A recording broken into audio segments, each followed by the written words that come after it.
Make mention of the Subaru nameplate in Australia and many of us will quickly conjure images of this little beast, the Subaru Brumby. It was first introduced in Australia in the late 1970s before it exited the market in the 1990s, and I feel like people have been calling for a revival of the nameplate ever since. I don't think that's likely to happen anytime soon, but today we've been thrown the keys to this very clean 1990 example just because, so we're going to take it for a little drive.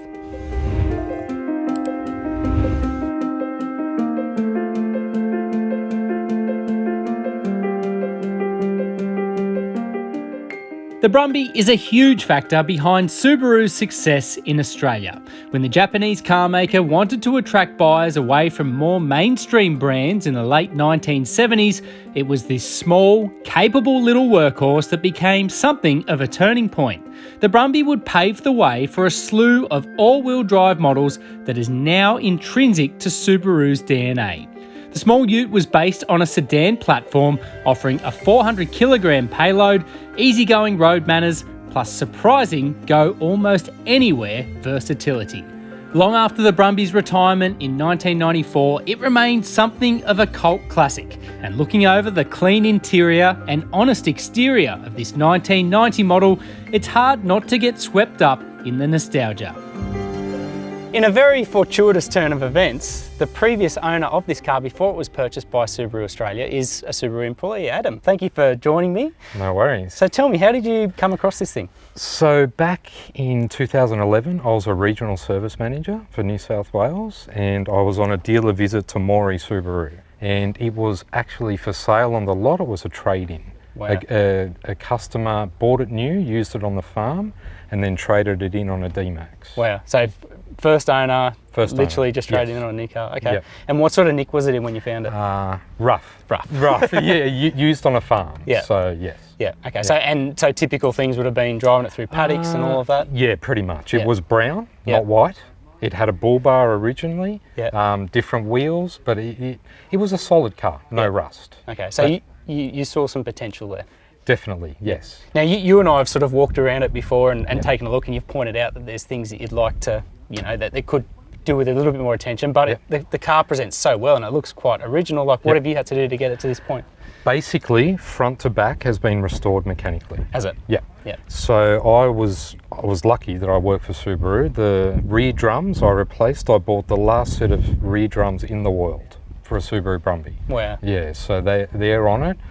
Front brakes have been reconditioned. I put a clutch in it. I've retrimmed the interior. Pretty much everything was done. I touched on the car. Okay. Yeah. And even like the search for this tailgate? 12 months. Wow. It took me to find this tailgate. And believe it or not, I was talking to a guy at AgQuip in Tamworth, and I mentioned that I had a Brumby.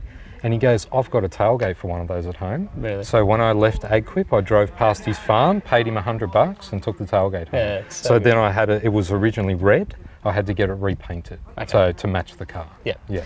There is this like fascination with the Brumby. Like every time we write a story about it, every time there's any kind of speculation that it could ever come back, which seems very unlikely, people just love it. What is it about the Brumby that you like? It's agricultural. That's the main thing. They're a fun car to drive, very slow, but fun. Yeah. And you enjoyed your time with it? What was it like actually handing it over to Subaru? It was okay. I had the right reasons to hand it over. Yeah. So I know it's gone to a good home. It's well looked after. I still get to drive it, so I get the best of both worlds. I know it's in Subaru's hands now, but I feel like I kind of need to ask your permission. Do you mind if I take it out for a spin? Mate, you can drive it. Beautiful. Let's go.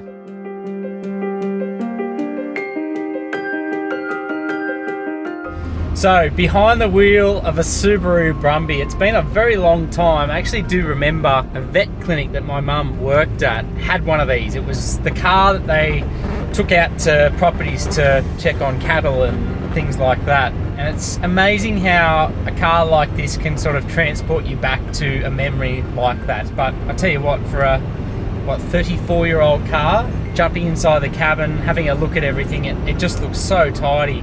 144,000 kilometres on the odometer, and I think it's everything that's great about the Brumby. 1.6 litre engine, only 50 kilowatts of power, 132 newton metres of torque, got a 4-speed manual transmission, and it just purrs along. Really cool. What's incredible about these cars, I guess, there's no safety intervention. which is a little bit kind of endearing, but there's a reason why we have upgraded to the safety systems that are in place now. But it's light, 965 kilograms unladen. It has so much vision as well, really thin A-pillars, an open glass house. There is something really, really visceral and engaging about this, even for a workhorse ute. Even a short drive of the Brumby is enough to appreciate its appeal. Simple, robust, and versatile, and a hugely important chapter for Subaru as it celebrates 50 years in the Australian market.